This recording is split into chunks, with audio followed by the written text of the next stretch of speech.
कैसे बन सकते हैं एम्पायर? जानिए एक मैच में खड़े रहने के उन्हें कितने रुपए मिलते हैं। How to become an umpire in India. Cricket के शौकीन लोग इस फील्ड में कई तरह से शामिल होना चाहते हैं। उन्हीं में से एक अंपायरिंग। अगर आपके मन में भी ख्याल आता है कि इंडिया के क्रिकेट अंपायर कैसे बनते हैं, क्या प्रोसेस होता है, क्या पात्रता चाहिए और क्या इसके लिए किसी प्रकार का कोई टेस्ट देना होता है, तो आज ऐसे ही सवालों का जवाब तलाशते हैं। सबसे पहले पास करनी होती है परीक्षा। क्रिकेट अंपायर बनने के लिए सबसे पहले लिखित परीक्षा पास करनी होती है। इसे पास करने वालों को अगले चरण यानी प्रैक्टिकल और ओरल टेस्ट के लिए बुलाया जाता है। तीनों चरण क्लियर कर लेने वाले कैंडिडेट को अंपायर के तौर पर नियुक्ति मिलती है। ये टेस्ट स्टेट क्रिकेट एसोसिएशन द्वारा आयोजित होते हैं और आपको शुरुआत से ही यहीं से करनी होती है। स्टेट लेवल से होती है शुरुआत। इनके लिए कोई वैकेंसी या विज्ञापन नहीं निकलते हैं। आपको अपने स्टेट क्रिकेट एसोसिएशन के टच में रहना होता है और समय समय पर अपडेट पता करने होते हैं। कभी कभी ज़रूरत के मुताबिक टेस्ट आयोजित किए जाते हैं और सिलेक्शन होता है। जब वैकेंसी निकले तो इन्हें भरें और परीक्षा में शामिल हों। हर स्टेट में इनका आयोजन होता है और शुरुआत स्टेट लेवल से ही होती है। क्रिकेट खेलना ज़रूरी नहीं। इस फील्ड में आने के लिए ज़रूरी नहीं है कि आपने पहले क्रिकेट खेला हो, लेकिन खेल की पूरी जानकारी आपको अच्छे से होनी चाहिए। क्रिकेट के 42 लॉ से लेकर अन्य छोटे बड़े सारे नियम आपको पता होना चाहिए। पहले स्टेट लेवल पर सिलेक्शन होता है और राज्य के हिसाब से सिलेक्शन के बाद 4-5 दिन का सर्टिफिकेट प्रोग्राम कराया जाता है। ये प्रोग्राम अधिकतर जगहों पर कराया जाता है। इसके बाद अंपायरिंग के लिए फील्ड पर भेज दिया जाता है। यहाँ कुछ साल काम करने के बाद आप बीसीसीआई में अंपायरिंग के लिए आवेदन कर सकते हैं। बीसीसीआई के एग्ज़ाम करें पास। यहाँ 2 लेवल का एग्ज़ाम पास करने होते हैं। पहले लेवल एक एग्ज़ाम होता है और इसमें शामिल होने के लिए आपको इंटरनल स्क्रीनिंग प्रोसेस से गुजरना पड़ता है।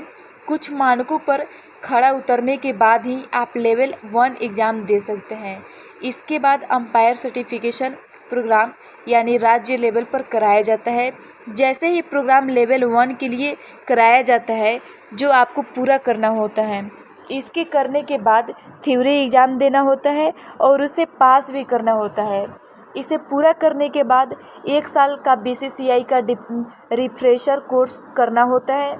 बीसीसीआई का रिफ्रेशर एग्ज़ाम पास करने के बाद आप लेवल 2 की परीक्षा दे सकते हैं। हालांकि कुछ साल पहले नियम बदलते हैं और रिफ्रेशर प्रोग्राम के बिना ही लेवल 2 एग्ज़ाम देने की सुविधा दी गई है।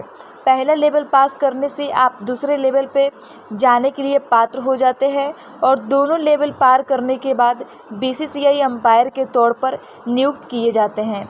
लेवल 1 पास करने के 1 साल के अंदर ही लेवल 2 क्लियर करना होता है। ये क्वालिटी है ज़रूरी। अंपायर बनने के लिए क्रिकेट पसंद करने के अलावा कुछ क्वालिटी आप में होनी चाहिए, जैसे फिजिकल फिटनेस तो ज़रूरी है ही, साथ ही लंबे समय तक कंसंट्रेट करने की पावर भी होनी चाहिए। हर गेंद हर शॉट पर आपकी हर बान पैनी निगाह होनी चाहिए। फील्ड में इतने खिलाड़ियों के बीच घिरे रहने के बावजूद कॉन्फिडेंट रहने और अपीलों स्किन विंस न होने का मादा होना चाहिए। लंबे समय तक खड़े रहना, वेदर कंडीशन से प्रभावित न होना। मैच के बाद अंपायर को मैच की रिपोर्ट देनी होती है, इसका भी ज्ञान होना चाहिए। और आपकी अंपायरिंग के अलावा मैच रिपोर्ट भी वो चीज़ है जिसे बेसिस पर आपको काम को जज किया जाता है। कितना कमाते हैं अंपायर? कमाई इस बात पर निर्भर करती है कि कहाँ और किसके साथ काम कर रहे हैं।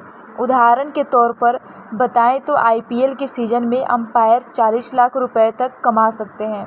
बीसीसीआई में अंपायर की कैटेगरी होती है A+ और AB टाइप। इन्हें इसी के मुताबिक सैलरी मिलती है। A+ कैटेगरी को फर्स्ट क्लास गेम के लिए 40,000, B और C कैटेगरी को 30,000 रुपये मिलते हैं। बाकी सैलरी मैच का लेवल, अंपायर का एक्सपीरियंस आदि पर भी निर्भर करती है।